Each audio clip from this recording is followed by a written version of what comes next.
Hello friends, जीएमके online classes में आपका स्वागत है। आज हम भारत की वैदिक संस्कृति के बारे में जानकारी प्राप्त करेंगे। हमारा प्रश्न है, आर्य। आर्य शब्द का शाब्दिक अर्थ क्या है?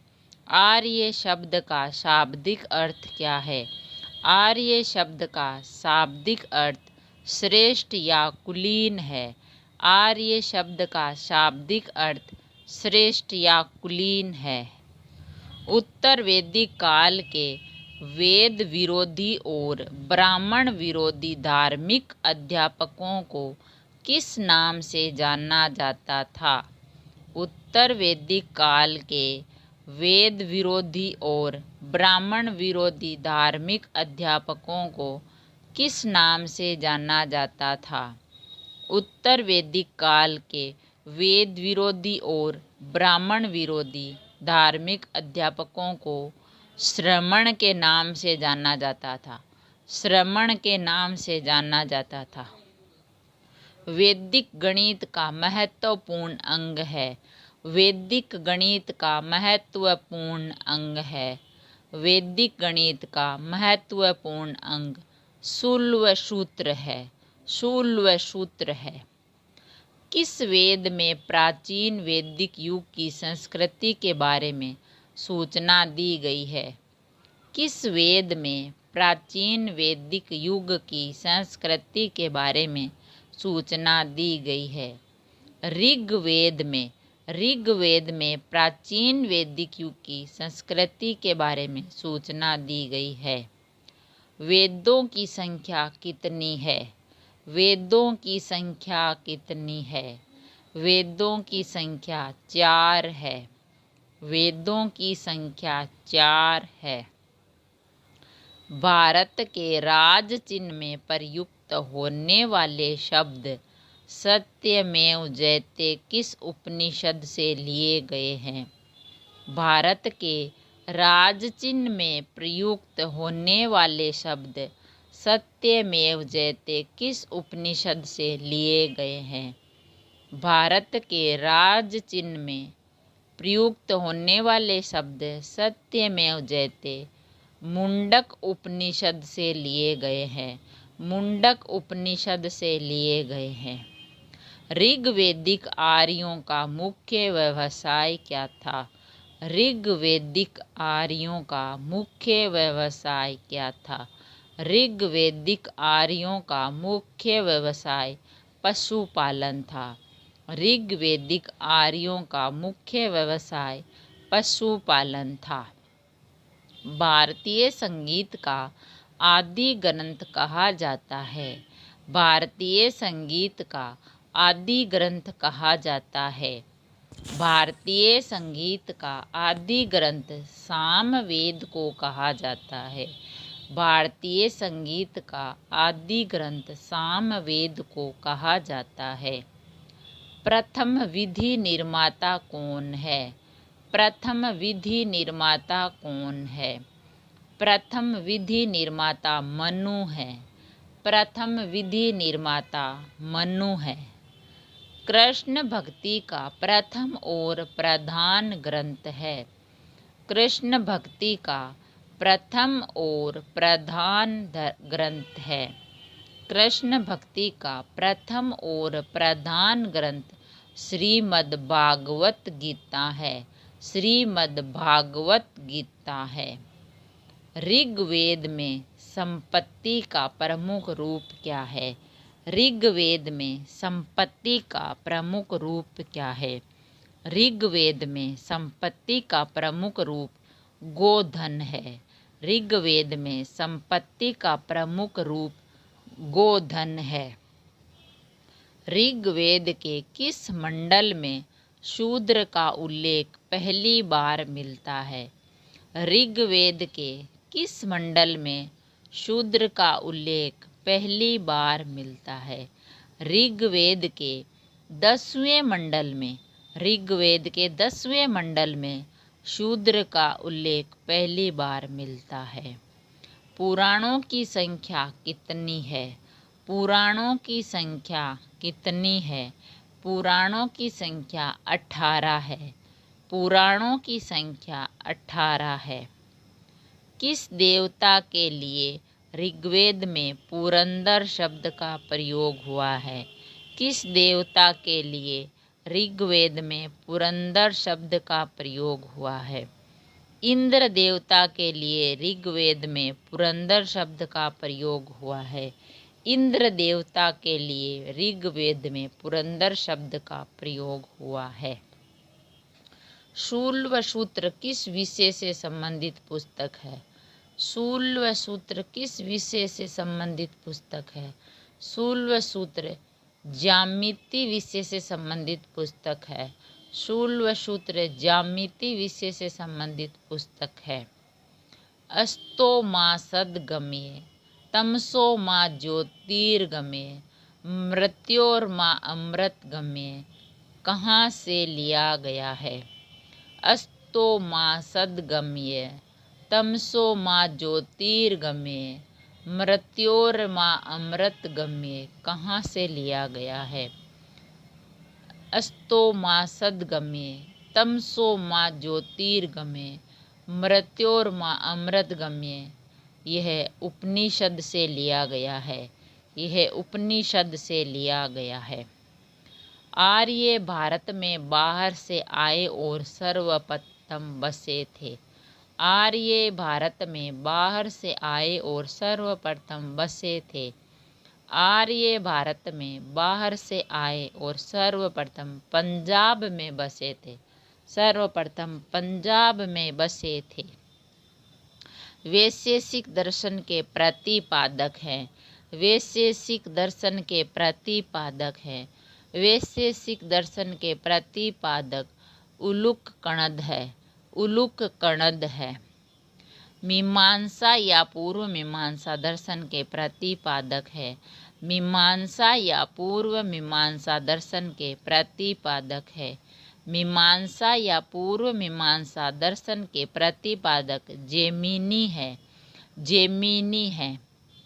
वेदांत या उत्तर मीमांसा दर्शन के प्रतिपादक है। वेदांत या उत्तर मीमांसा दर्शन के प्रतिपादक है। वेदांत या उत्तर मीमांसा दर्शन के प्रतिपादक बादरायण है। बादरायण है। ऋग्वेद का कौन सा मंडल पूर्णतः सोम में समर्पित है? ऋग्वेद का कौन सा मंडल पूर्णतः सोम में समर्पित है? ऋग्वेद का 9वां मंडल पूर्णतः सोम में समर्पित है। 9वां मंडल पूर्णतः सोम में समर्पित है। प्रसिद्ध 10 राजाओं का युद्ध 10 राज युद्ध किस नदी के तट पर लड़ा गया? प्रसिद्ध 10 राजाओं का युद्ध 10 राज युद्ध किस नदी के तट पर लड़ा गया? प्रसिद्ध 10 राजाओं का युद्ध 10 राज युद्ध परुषणी नदी पर लड़ा गया। परुषणी नदी पर लड़ा गया। धर्मशास्त्रों में भू राजस्व की दर क्या है? धर्मशास्त्रों में भू राजस्व की दर क्या है? धर्मशास्त्रों में भू राजस्व की दर 1/6 है। भू राजस्व की दर 1/6 है। गायत्री मंत्र किस पुस्तक में मिलता है? गायत्री मंत्र किस पुस्तक में मिलता है? गायत्री मंत्र ऋग्वेद पुस्तक में मिलता है। गायत्री मंत्र ऋग्वेद पुस्तक में मिलता है। न्याय दर्शन को प्रचारित किया था। न्याय दर्शन को प्रचारित किया था। न्याय दर्शन को प्रचारित गौतम ने किया था। न्याय दर्शन को प्रचारित गौतम ने किया था। प्राचीन भारत में निष्क से जाने जाते थे। प्राचीन भारत में निष्क से जाने जाते थे। प्राचीन भारत में निष्क से स्वर्ण आभूषण जाने जाते थे। स्वर्ण आभूषण जाने जाते थे। योग दर्शन के प्रतिपादक हैं। योग दर्शन के प्रतिपादक हैं। योग दर्शन के प्रतिपादक पंतजलि हैं। योग दर्शन के प्रतिपादक पंतजलि हैं। उपनिषद पुस्तकें हैं। उपनिषद पुस्तकें हैं। उपनिषद पुस्तकें दर्शन की है, दर्शन पर है। आरंभिक वैदिक साहित्य में सर्वाधिक वर्णित नदी है। आरंभिक वैदिक साहित्य में सर्वाधिक वर्णित नदी है।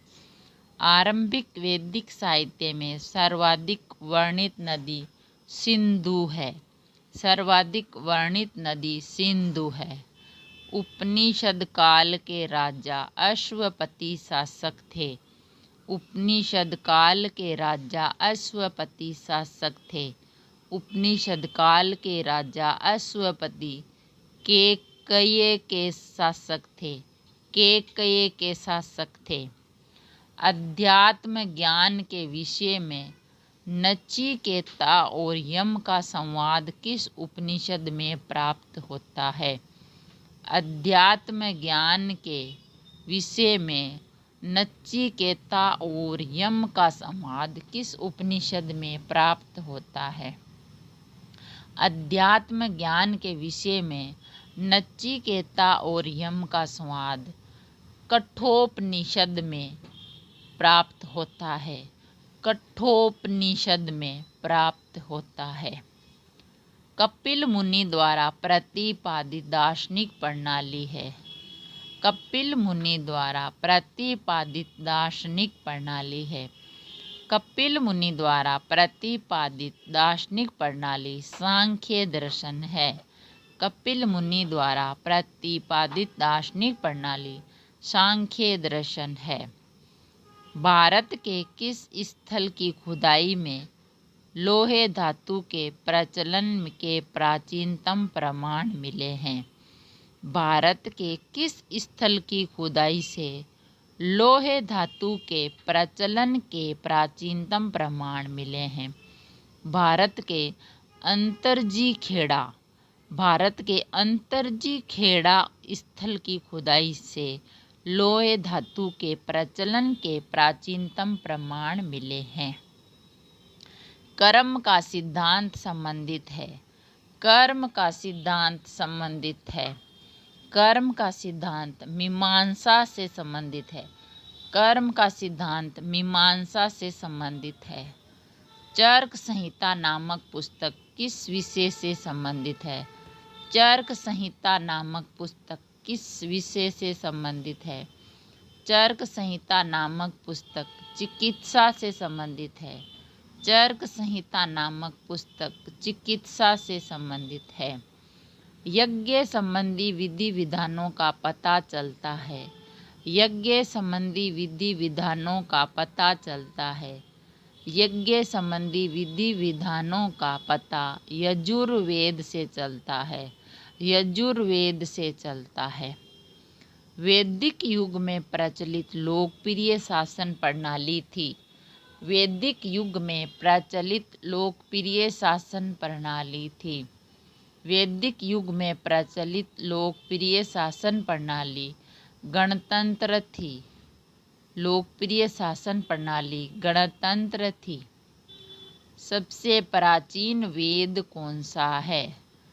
सबसे प्राचीन वेद कौन सा है? सबसे प्राचीन वेद ऋग्वेद है। सबसे प्राचीन वेद ऋग्वेद है।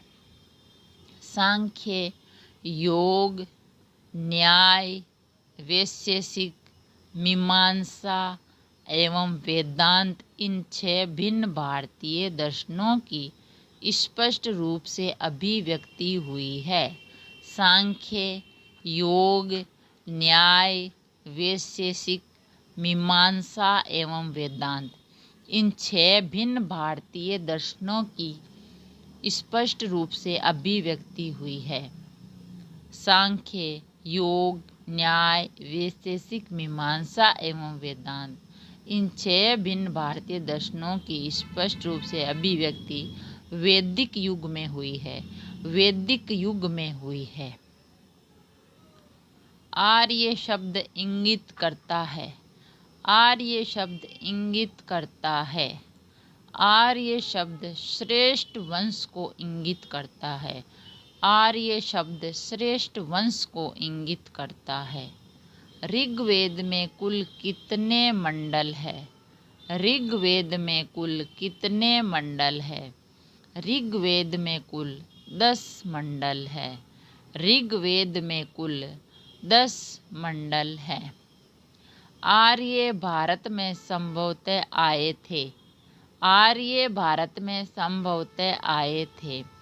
आर्य भारत में संभवतः मध्य एशिया से आए थे। आर्य भारत में संभवतः मध्य एशिया से आए थे। कौन सा वेद असंत गद्य रूप से भी रचित है? कौन सा वेद अंशतः गद्य रूप में भी रचित है? यजुर्वेद।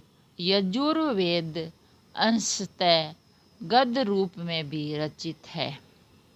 यजुर्वेद अंशतः गद्य रूप में भी रचित है।